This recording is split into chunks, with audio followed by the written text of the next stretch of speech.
किसान आंदोलन अपने चरम पर है। किसान एक बार फिर से दिल्ली कूच को तैयार है और ऐसे में सरकार की ओर से 3 दौर की अब तक वार्ता भी हो चुकी। पहले दौर की वार्ता 8 फरवरी को हुई, दूसरे दौर की वार्ता 12 फरवरी को हुई और तीसरे दौर की वार्ता 15 फरवरी यानी कल देर शाम हुई। और तीसरे दौर की वार्ता में कुछ महत्वपूर्ण मुद्दों पर सहमति बनी। किन महत्वपूर्ण मुद्दों पर सहमति बनी है आइए आपको बताते हैं। नमस्कार, मेरा नाम अभिषेक शर्मा है और आप देख रहे हैं द लीडर हिंदी।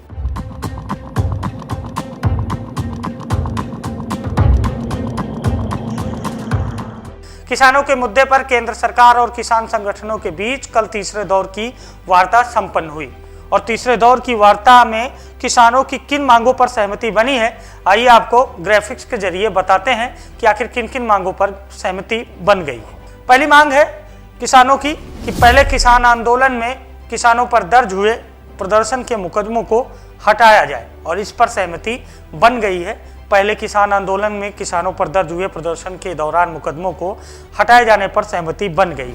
लखीमपुर खीरी में मारे गए किसानों के मामले में ठोस कार्रवाई पर सहमति बन गई है। विद्युत विधेयक 2020 वापस लेने पर सहमति बन गई है। मृतक किसानों के परिवार को मुआवजे और नौकरी पर सहमति बन गई है। और पांचवा, विद्युत संशोधन विधेयक 2020 रद्द करने पर सहमति बन गई। अभी हमने आपको ग्राफिक्स के जरिए बताया कि आखिर किन किन मुद्दों पर 3 दौर की वार्ता के बाद सहमति बन गई है, लेकिन एमएसपी के मुद्दे पर अभी भी किसान अड़े हुए हैं। हालांकि केंद्र सरकार एमएसपी के मुद्दे पर पीछे नहीं है।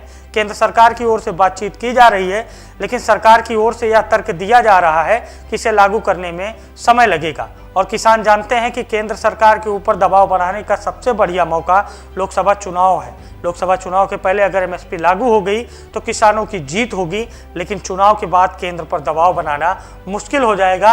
और यही वजह है कि तीसरे दौर की बातचीत में एमएसपी पर किसानों ने केंद्र की बात नहीं मानी है और एमएसपी पर किसान त्वरित कानून चाहते हैं। किसान जानते हैं कि सरकार पर बार बार दबाव बनाना कठिन होगा। ऐसे में लोकसभा चुनाव किसानों के लिए एक बेहतर अवसर होगा माना जा रहा है। जो अभी खबर निकलकर सामने आ रही है उस लिहाज से रविवार 18 फरवरी को चौथे दौर की वार्ता होगी, जहां किसान एमएसपी के मुद्दे पर सरकार की आंख में आंख डालकर सवाल करेंगे। अब देखने वाली बात होगी कि क्या लोकसभा चुनाव के पहले केंद्र सरकार एमएसपी लागू करती है, क्योंकि सूत्र बताते हैं कि सारी मांगे एक तरफ हैं और एमएसपी की तरफ किसान पीछे हटना नहीं चाहते हैं। किसान एमएसपी पर त्वरित कानून चाहते हैं। किसान जानते हैं कि केंद्र सरकार के ऊपर लोकसभा चुनाव के पहले ही दबाव बनाने का बेहतर अवसर होगा, क्योंकि उसके बाद हरियाणा और पंजाब में जब विधानसभा के चुनाव होंगे तब सरकार पर दबाव बनाना कठिन होगा, क्योंकि हरियाणा में बीजेपी सहयोगियों के साथ जोड़ जुगाड़ से सरकार बना लेती है, लेकिन पंजाब में बीजेपी के लिए सियासी राह बदल गई है। ऐसे में केंद्र सरकार में काबिज भारतीय जनता पार्टी के ऊपर दबाव बनाने के लिए किसान इसको बेहतर मौके के रूप में देख रहे हैं, क्योंकि किसान जानते हैं कि लोकसभा चुनाव बीजेपी के लिहाज से महत्वपूर्ण है। उत्तर भारत के क्षेत्र में खासकर हरियाणा, पंजाब, उत्तर प्रदेश और आसपास के क्षेत्रों में बीजेपी का सॉलिड वोट बैंक है और यही वजह है कि केंद्र सरकार के ऊपर दबाव बनाने के लिए किसान संगठन लोकसभा चुनाव के पहले ही दिल्ली कूच कर चुके हैं। अब देखने वाली बात होगी कि एमएसपी पर क्या सहमति बनती है।